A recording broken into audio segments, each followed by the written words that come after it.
నమస్తే, welcome to RP7 TV news. రైతులకు నష్టం కలిగించి కార్పొరేట్ శక్తుల జేబులు నింపడానికి తీసుకొచ్చిన రైతు వ్యతిరేక చట్టాలను రద్దు చేయాలని డిమాండ్ చేస్తూ ఢిల్లీ కేంద్రంలో శాంతియుతంగా పోరాటం చేస్తున్న 1200 మంది రైతుల ప్రాణాలను బలిగొన్న బీజేపీ ప్రభుత్వం కరీంనగర్ లో రైతుల పేరు మీద దొంగ దీక్షలు చేయడం సిగ్గుచేటని సిపిఎం పార్టీ నగర కార్యదర్శి గుడికందుల సత్యం ఒక ప్రకటనలో అన్నారు.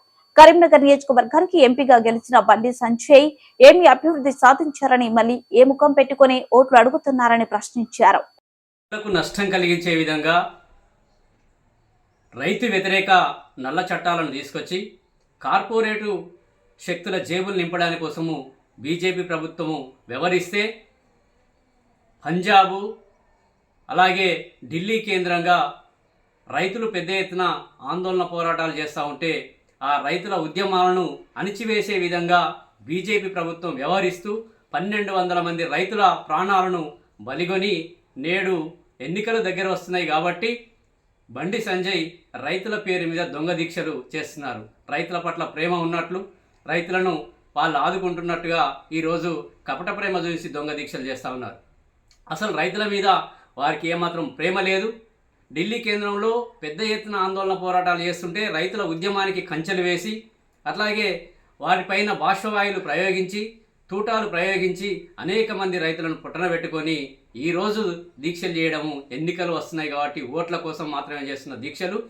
ఈ రైతుల ఉద్యమానికి తలొగ్గిన నరేంద్ర మోడీ స్వయంగా మీడియా ముందుకు వచ్చి రైతుల ఉద్యమానికి నేను చేస్తున్న రైతుల ఉద్యమంలో ప్రాణాలు బలిగొన్నందుకు క్షమాభిక్ష కోరి రైతుల మీద పెట్టిన అక్రమ కేసులను ఎత్తివేస్తామని చెప్పి అట్లాగే పంట నష్టానికి సంబంధించిన బీమా కల్పిస్తామని అట్లాగే రైతులకు సబ్సిడీ కూడా కల్పిస్తామని లిఖితపూర్వకంగా హామీలు ఇచ్చి 2 సంవత్సరాలు గడుస్తున్నా కూడా ఇప్పటి వరకు అమలు చేయకపోవడం సిగ్గుచేటు.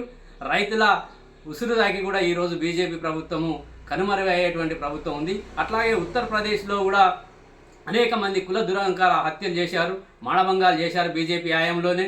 అట్లాగే మణిపూర్లో మహిళలను నడి రోడ్లపైన కూడా నగ్నంగా ఊరేగిస్తుంటే బీజేపీ ప్రభుత్వము చేష్టలుడిగి చూస్తుండిపోయింది. అక్కడికి నరేంద్ర మోడీ కూడా ఇప్పటి వరకు వెళ్ళలేదు.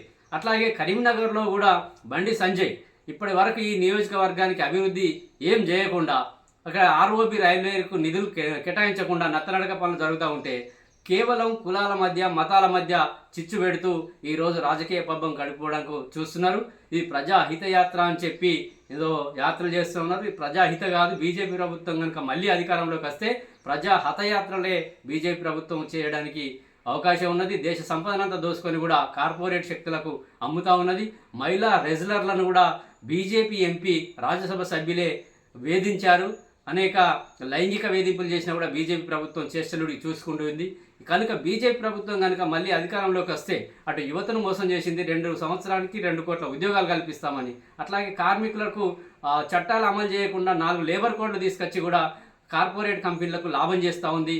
కార్పొరేట్ కంపెనీలకు లాభం చేస్తూ పరోక్షంగా ఎలక్ట్రోల్ బాండ్ల రూపంలో కూడా వేల కోట్ల రూపాయలు బీజేపీ ప్రభుత్వము దోసుకుంటుంది.